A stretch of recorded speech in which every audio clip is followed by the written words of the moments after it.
সাম্প্রতিককালে চাকরি বাতিল মামলায় রাজ্যের শাসককে বারংবার হাইকোর্ট থেকে শুরু করে সুপ্রিম কোর্টে ধাক্কা খেতে হচ্ছে।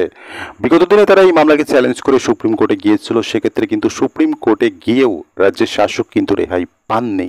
এবং সাম্প্রতিককালে আমরা জানি যে সুপ্রিম কোর্টের নির্দেশ মোতাবেক এই যে চাকরি বাতিল সংক্রান্ত যাবতীয় নির্দেশ কিন্তু রাজ্যের শাসক মেনে চলছেন। কিন্তু সাম্প্রতিককালে একাধিক বিজ্ঞপ্তি হোক বা এই চাকরি বাতিল সংক্রান্ত বিষয়ে একাধিকবার মামলা হচ্ছে রাজ্যের বিরুদ্ধে, সেক্ষেত্রে কিন্তু অধিকাংশ সময়ই রাজ্যের শাসককে ধাক্কা খেতে হচ্ছে।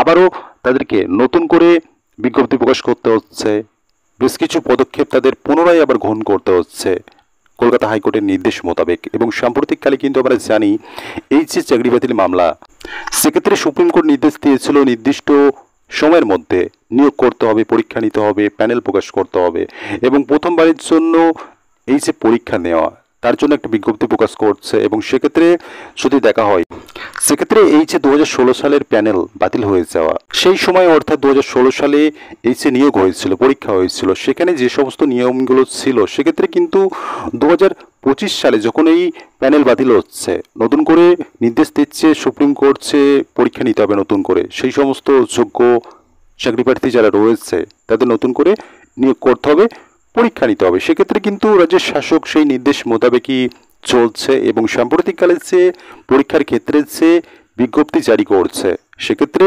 2016 সালের যে নিয়ম পরীক্ষার ক্ষেত্রে ছিল সেটা কিন্তু থাকছে না। অতিরিক্ত 10 নম্বর দেওয়া হচ্ছে শিক্ষকতার অভিজ্ঞতার ভিত্তিতে। সেক্ষেত্রে আরও বেশ কিছু জিনিস রয়েছে যেগুলো নিয়ে কিন্তু বঞ্চিত চাকরি প্রার্থীরা আপত্তি জাহির করেছিল, কলকাতা হাইকোর্টে মামলা করেছিল এবং পরবর্তীতে দেখা গিয়েছিল বিচারপতি সৌমেন সেন বলছেন যে এই যে গরমিল, এই যে বর্তমান পরিস্থিতি, এই যে 2016 সালের প্যানেলের যে বর্তমান পরিস্থিতি, যে পরিণতি, এর জন্য নিশ্চিত রূপে কমিশন এবং রাজ্যকে দায়ী করা যেতে পারে, তারা দায়ী রয়েছে। কিন্তু সেক্ষেত্রে এই সাম্প্রতিককালে বঞ্চিত চাকরি প্রার্থীরা যে আবেদনটা করছে, যে এই যে নতুন করে পরীক্ষার ক্ষেত্রে যে নিয়ম জারি করছে রাজ্য সরকার, সেই নতুন করে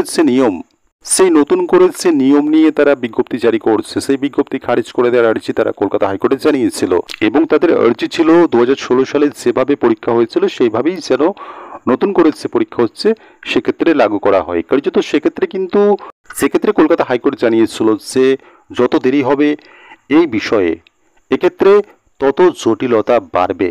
সেক্ষেত্রে সুপ্রিম কোর্ট এমন কোনো নির্দেশ দেয়নি যেখানে বলা হয়েছে 2016 সালের নির্দেশ মোতাবেক নতুন করে পরীক্ষা নিতে হবে, এমনটা কিন্তু জানিয়েছিল কলকাতা হাইকোর্ট। বিচারপতি সৌমেন সেন এমনটা জানিয়েছিলেন এবং কার্যত বঞ্চিত চাকরি প্রার্থীদের যে আর্জি রাজ্যের নতুন বিজ্ঞপ্তি নিয়ে, সেক্ষেত্রে কিন্তু সেই জিনিসটা খারিজ হয়ে যাচ্ছে। কার্যত তারপরেই দেখা গেল এই যে বঞ্চিত চাকরি প্রার্থীরা বা ওয়েটিং লিস্টের চাকরি প্রার্থীরা তারা সুপ্রিম কোর্টে গেল, সুপ্রিম কোর্টে কিন্তু মামলা উঠল, সেখানেও কিন্তু কার্যত এই জিনিসটাই উল্লেখ করা হলো।